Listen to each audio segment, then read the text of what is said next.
السلام علیکم، میں عبدالوسیم ایک بار پھر حاضر ہوں اپنے اردو کے سبق ساحر لدھیانوی نظم اے شریف انسانوں۔ اس سے پہلے کہ ہم اے شریف انسانوں کو پڑھیں، ساحر لدھیانوی کے بارے میں مختصر جان لیتے ہیں۔ ساحر لدھیانوی کا نام عبدالحی تھا۔ وہ 1922 میں لدھیانہ میں پیدا ہوئے۔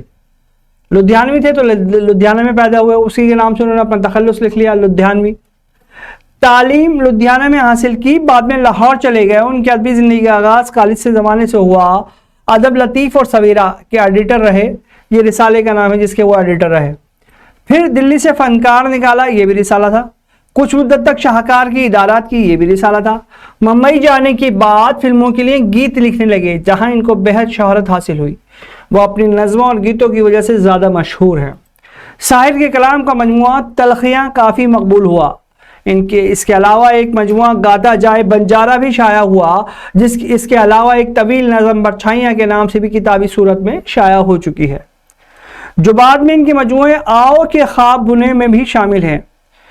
ساحر کا انتقال 1980 میں ممبئی میں ہوا۔ ساحر لدھیانوی کی شاعری میں شادابی اور رنگینی ہے۔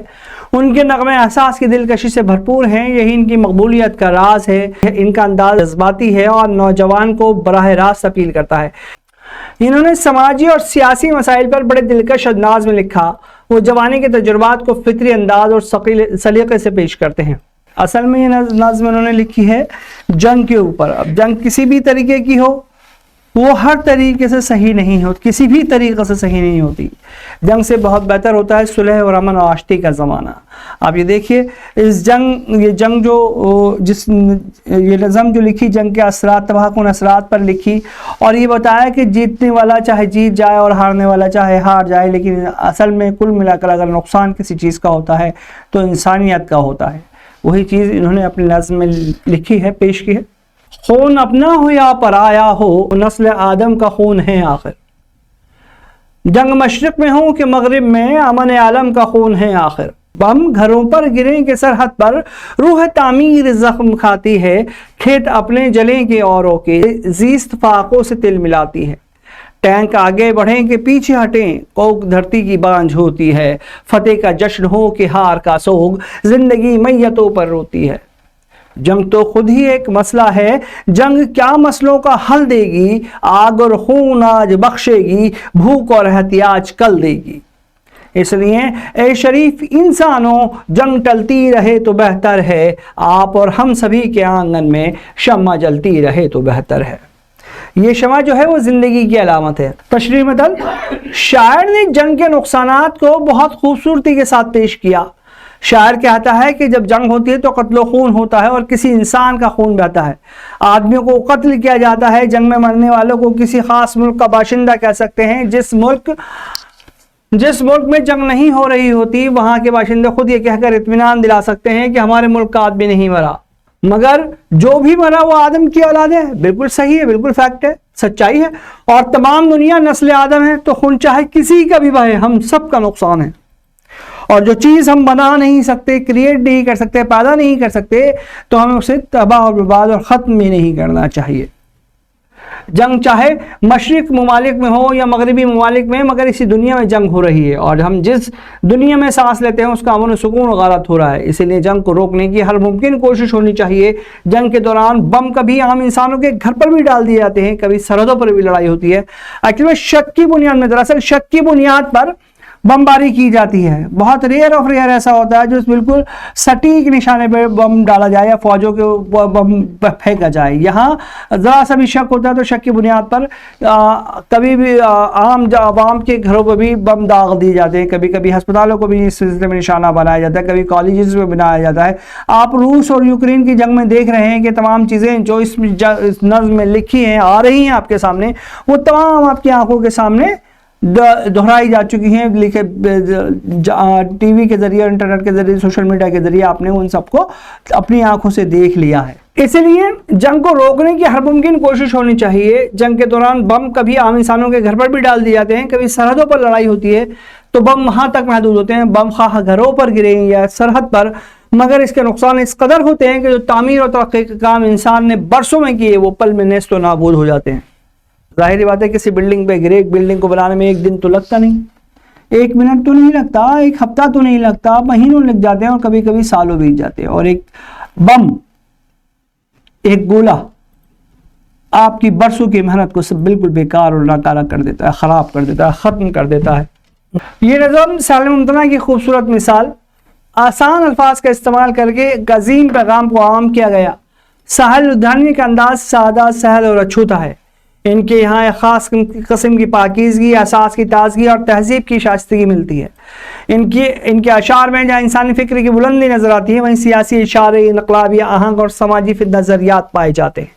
ساحر لدھیانوی کا شعری اسلوب ایک جداگانہ رنگ رکھتا ہے. یہی وجہ ہے کہ ان کی ایک الگ پہچان ہے. ان کا اسلوب سادگی, خلوص اور پیغام رسانی کے لیے پہچانا جاتا ہے اور گہرا لسانی شعور رکھتے ہیں. آپ نے کیا سیکھا؟ ساحر لدھیانوی کی نظم میں شریف انسان و امن کے موضوع پر ایک خوبصورت نظم ہے. نظم میں صنعت تضاد کا استعمال ہوا. آگے پیچھے, فتح, ہار, مشرق, مغرب, زندگی, میت وغیرہ متضاد الفاظ ہیں. متضاد معنوں والے الفاظ اگر ایک ہی شعر میں استعمال کیے جائیں تو اسے صنعت تضاد کہتے ہیں. یہ ڈیفینیشن یاد کر لیجئے اور اس کی ایگزامپل مثال یہ لکھ لیجئے, نوٹ بھی کر لیجئے اور ایگزامپل لکھ بھی لیجئے. ایگزام میں 1 یا 2 نمبر کا سوال ضرور آتا ہے اور ہر سال آتا ہے. جنگ سے کسی مسئلے کا حل نہیں نکلتا, بلکہ جنگ تو خود ہی مسئلہ بن جاتی ہے. جنگ کے جو نقصانات ہیں ان کے پیش نظر بہتر یہی ہے کہ جنگ ٹلتی رہے اور امن قائم رہے.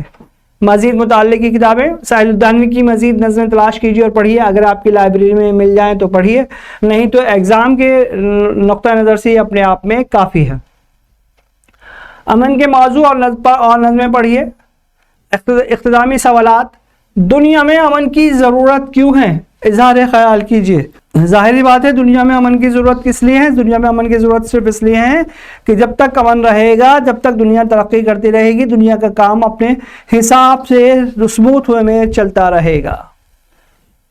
جنگ کے کیا کیا نقصانات ہیں تحریر کیجیے.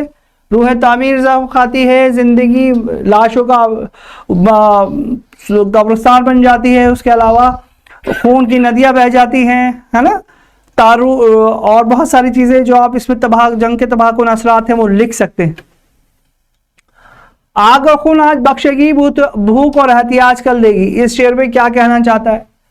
اس شعر میں شاعر یہ کہنا چاہتا ہے کہ جب جنگ شروع ہوتی ہے تو اس وقت آگ کے گولے برستے ہیں, ہے نا, خون کی ندیاں بہتی ہیں, زندگی خوب اپنے اختتام کو پہنچتی ہے, بہت سارے انسان مر کھپ جاتے ہیں. اور اس کے بعد جب جنگ رک جاتی ہے تو اس کی تباہ کاریاں کیا سامنے آتی ہیں؟ بھوک, کیونکہ اناج نہیں ملتا.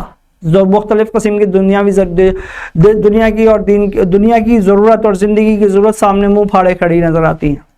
آخری اشعار میں شاعر کیا پیغام دینا چاہتا ہے؟ آخری اشعار میں شاعر یہ کہنا چاہتا ہے کہ اے شریف انسانوں, جنگ جس طرح بھی ممکن ہو اسے ٹالی جا سکتی تو ٹالتے رہیے, جب تک ٹالی جائے جب تک بہتر ہے. ٹھیک ہے نا. کہ غزل 2 طرح کی ہوتی ہے, ایک مردف اور غیر مردف.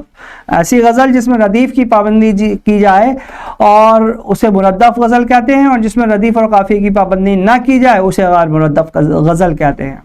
اور ایک ہی زمین پر لکھی جانے والی ایک غزل نارمل غزل ہے, اس کی جب دوسری غزل آ جائے تو اسے 2 غزلہ, اور تیسری غزل آ جائے تو اسے 100 غزلہ بھی کہا جاتا ہے. اس طرح ہمارا یہ آج کا سبق اپنے اختتام کو پہنچا. اگلے ہفتے انشاءاللہ پھر جلد ہی آپ سے ملاقات ہوگی. تب تک کے لیے اللہ حافظ.